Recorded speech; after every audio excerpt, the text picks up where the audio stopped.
May isa na namang Pinoy baller na handang gulatin ang buong mundo. At this time, hindi lang siya basta sumusunod sa yapak ng mga naunan sa kanya. Gusto niyang gumawa ang sarili niyang marka. Ang pangalan niya, Kevin Quiambao.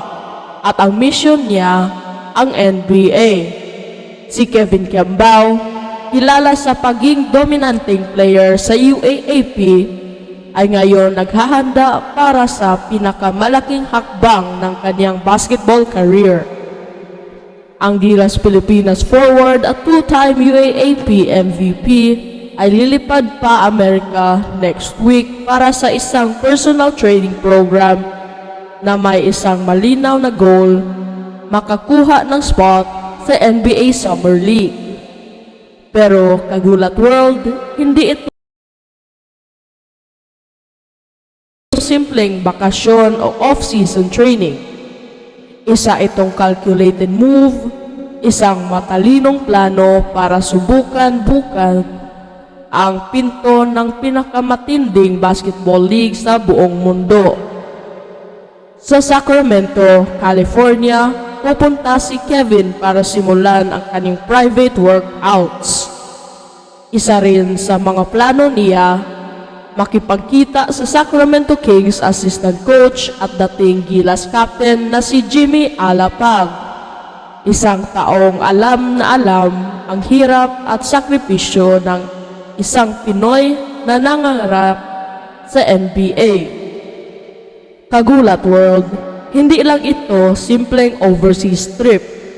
Ito ang simula ng isang paglalakbay na pwedeng baguhin ang kwento para sa mga homegrown Pinoy players. Oo, may mga tulad ni na Jordan Clarkson at Jalen Green na dumay dugong Pinoy. Pero sa Amerika sila lumaki at doon nag-training.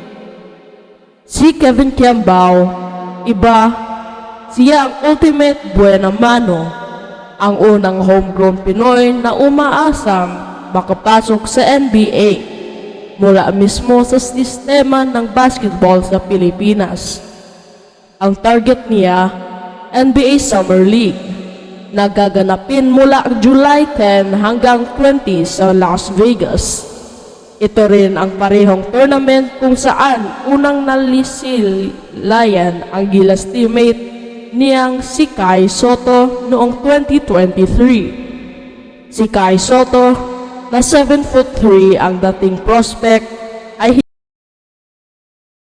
hindi nakuha sa 2022 NBA Rookie Draft, pero nabigyan ng pagkakataon na makalaro sa Summer League at kaulunan ay naglaro sa Japan para sa Hiroshima Dragonflies sa Japan B-League.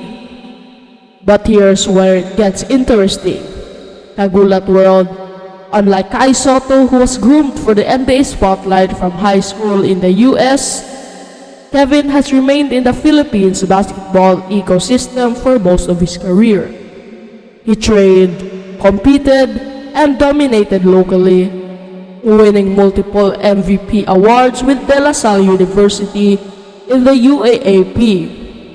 If he makes it to the NBA, he wouldn't just be representing the Philippines, he'd be representing the very roots of Pinoy basketball. Kevin's announcement didn't come quietly. He dropped the news during the launch of his very own collaborative sneaker with Adidas. A clear sign that he's not just building a basketball career, but also crafting a personal brand. Talk about seizing the moment. With the Korean Basketball League currently on its off-season break, Kevin Quiambao is making sure his time is spent wisely. Let's not forget, Ka-gulatworld, this man is coming off a phenomenal rookie season overseas. Despite joining his Korean team late due to UAAP commitments, Kevin Quiambao made an impact with the Goyang Sono Sky Gunners. In just 23 games, he put up impressive averages, 16.9 points, 6.3 rebounds, 4 assists, and 1.3 steals per game. Those are solid all-around numbers, especially for a first-year import who had adapted on the fly to a foreign system and culture. Sure, Goyang didn't make a deep playoff run. The Sky Gunners ended the season 8th out of 10 teams with a 19-35 record. But Kevin's individual performance didn't go unnoticed. So much so that he was offered a contract extension which he signed, committing to the team until 2027. But just because he signed an extension doesn't mean he's giving up on his NBA dream. Quite the opposite, he's doubling down. Kevin Quiambao is doing what very few players are brave enough to do: test themselves at the highest level.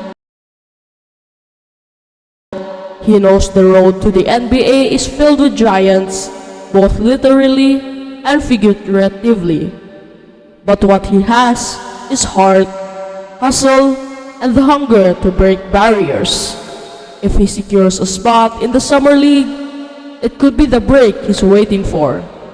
The one shot to prove that a full-blooded, homegrown Filipino can stand toe-to-toe with the world's best.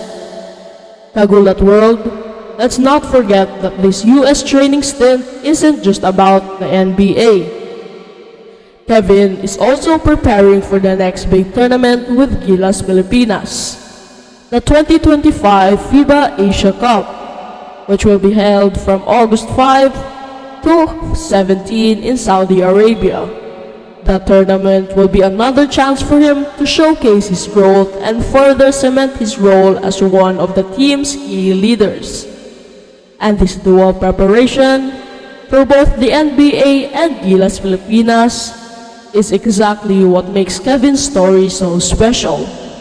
He's not just chasing personal glory, he's also preparing to carry the flag, to represent our nation on the global court, and to inspire an entire generation of aspiring ballers who believe their dreams are valid no matter where they come from. Now the question on everyone's mind: can Kevin Quiambao surpass Kai Sotto? It's a fair comparison given how both players have now tasted international leagues and have NBA aspirations. Kai Sotto is already a household name thanks to his size, his early media exposure, and his overseas development. But Kevin Quiambao is a different kind of story. He represents resilience, local pride, and the idea that homegrown talents can also make it big even without leaving the country early. We're entering a new era, Ka-gulatworld, an era when the NBA might finally open its doors wider for Filipino hoopers, not just the token representatives, but as a real contributors on the court. And if Kevin Quiambao makes it through, it won't just be his victory, it will be a victory for the barangay courts, for UAAP gyms, for every Filipino kid who dreamed basketball barefoot with a tattered ball. So as Kevin prepares for this pivotal journey, let's give him our full support, whether or not he lands a Summer League spot or eventually make it to the NBA. One thing's for sure, Kevin Quiambao is already making history. He's not just shooting his shot, he's aiming for the stars. And Ka-gulatworld will be right here watching, cheering, and hoping he brings the world spotlight back to where it all started, right here in the Philippines. Thank you for watching.